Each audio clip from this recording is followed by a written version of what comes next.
So good evening friends, welcome to my channel Edward Wings. And आज हम बात करेंगे जेकेएसबी एग्ज़ाम्स को लेकर, जो कि कहा जा रहा था एंड सोचा जा रहा था कि नवंबर में आपके एग्ज़ाम जो हैं वो शायद स्टार्ट हो जाए। ऐसा माना जा रहा था। जैसे टेंडरिंग की प्रोसेस जो है वो पिछले महीने एक टेंडर पड़ा एंड उसके भी बाद वो रिजेक्ट हुआ एंड फिर से टेंडरिंग हुई और 27 तारीख को आपको पता है कि टेंडर जो है वो अनाउंस होना था। और हम सब जो है यही उम्मीद कर रहे थे कि जेकेएसएसबी जो है, अगर 27 को टेंडरिंग अनाउंस होनी है और टेंडर जो है उसको मिलना है किसी न किसी कंपनी को, तो उससे 8-10 दिन पहले जो है जेकेएसएसबी एटलीस्ट एग्ज़ाम कैलेंडर जो है वो निकाल देगी। और क्योंकि आपको पता है एग्ज़ाम कैलेंडर जब भी निकलेगा उसके 45 डेज़ के बाद ही एग्ज़ाम जो है वो रूल बुक के हिसाब से स्टार्ट होते हैं। यानी आज अगर 1 नवंबर को एग्ज़ाम कैलेंडर रिलीज़ हुआ है तो उसके 45 डेज़ के बाद ही जो है पहला पेपर शेड्यूल हो सकता था। लेकिन ऐसा जो है वो अभी तक नहीं किया गया है। अगर एग्ज़ाम कैलेंडर की बात करें तो एग्ज़ाम कैलेंडर कहाँ है किसी को नहीं पता, कहाँ पर अटक गया है ये एसएसबी को भी नहीं पता।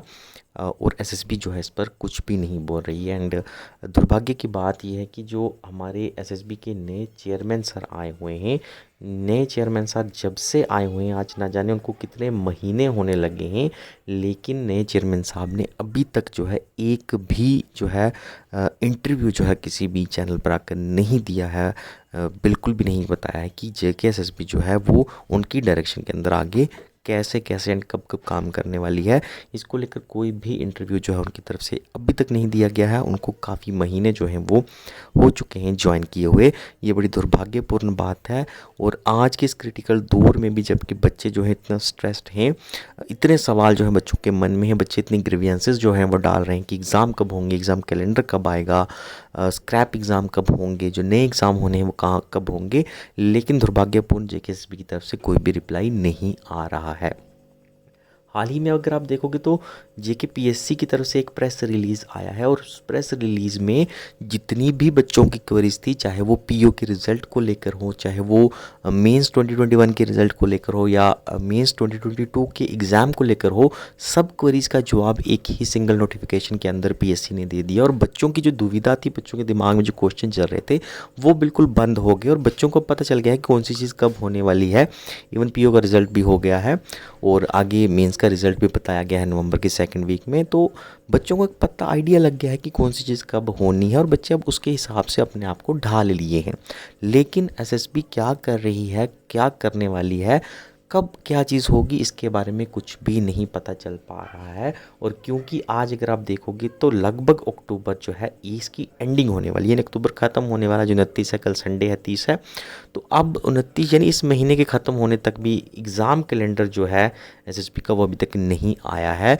तो अब जो हैं, क्योंकि 45 डेज़ का रूल जो कहता है कि 45 डेज़ के बाद एग्ज़ाम होने हैं, तो उस रूल को अगर आप देखोगे तो आपकी अब चांसेस जो हैं कि नवंबर में आपके जो एग्ज़ाम होने वाले थे, जो हम सोच रहे थे, जो हम स्पेकुलेशन कह रहे थे, जो कि एलजी साहब भी कह रहे थे, अक्टूबर पहले कहा फिर नवंबर कहा, अब ये भी लग रहा है कि नवंबर में भी आपके एग्ज़ाम जो हैं वो नहीं हो सकते, कम चांसेस लग रहे हैं। क्योंकि अब एग्ज़ाम कैलेंडर आने के 45 डेज़ तक देखोगे तो नवंबर जो है वो उसमें निकल जाएगा।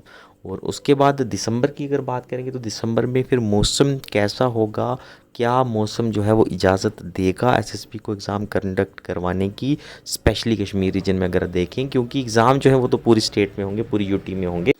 अब ऐसा भी नहीं है कि एग्ज़ाम आपके जम्मू डिवीज़न में हो जाएंगे और कश्मीर में जो है वो बाद में हो जाएंगे, ऐसा नहीं होता। क्योंकि एग्ज़ाम जो है वो पूरे जो हैं वो पूरी यूटी के अंदर होंगे। तो दिसंबर में अगर मौसम इजाज़त नहीं दे पाएगा तो फिर दिसंबर में भी आपके एग्ज़ाम जो है वो करवाना मुश्किल हो जाएगा।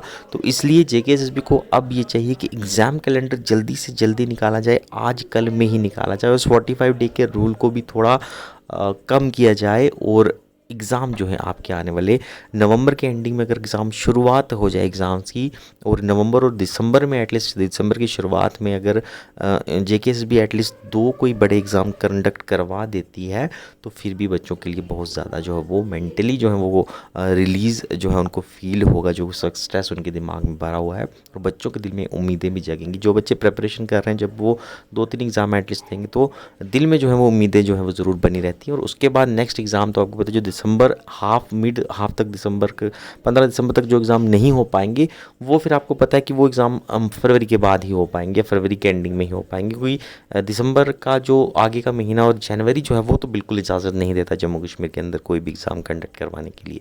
तो इसलिए एसएसबी को चाहिए कि अब एटलीस्ट अपना जो उन्होंने शर्म लिहाज का पर्दा डाल रखा है, जिसकी वजह से वो बोल नहीं पा रहे हैं, कोई प्रेस रिलीज़ नहीं दे पा रहे हैं, तो उस शर्म लिहाज के पर्दे को जो है वो उनको गिराना चाहिए, उसको तोड़ना चाहिए और अपना मौन व्रत जो इतने देर से धारण कर रखा है अपने एग्ज़ाम कैलेंडर को लेकर, उसको जो है उस मौन व्रत को अब ख़त्म करने का वक्त आ गया है। और बच्चे जो हैं जिन सवालों का इंतज़ार कर रहे हैं, उन सवालों के जवाब जो हैं वो एसएसबी को उनको प्रोवाइड करवाने चाहिए, चाहे वो ट्वीट के द्वारा करवाया जाए, चाहे वो प्रेस रिलीज़ के द्वारा करवाया जाए, लेकिन जो है वो करवाना चाहिए। और बच्चे जो हैं, मैं हमेशा कहता हूँ कि कहीं ना कहीं बच्चे भी इसके लिए ज़िम्मेदार हैं, क्योंकि बच्चे जो है एग्ज़ाम कंडक्ट करवाने के लिए जो है वो प्रेशराइज ही नहीं कर रहे हैं। बच्चों का ध्यान और दूसरी तीसरी चीज़ों पर जो है वो काफ़ी ज़्यादा है, लेकिन एग्ज़ाम कंडक्ट करवाने के लिए अगर हम कहेंगे कोई भी प्रोटेस्ट नहीं हो रहा है।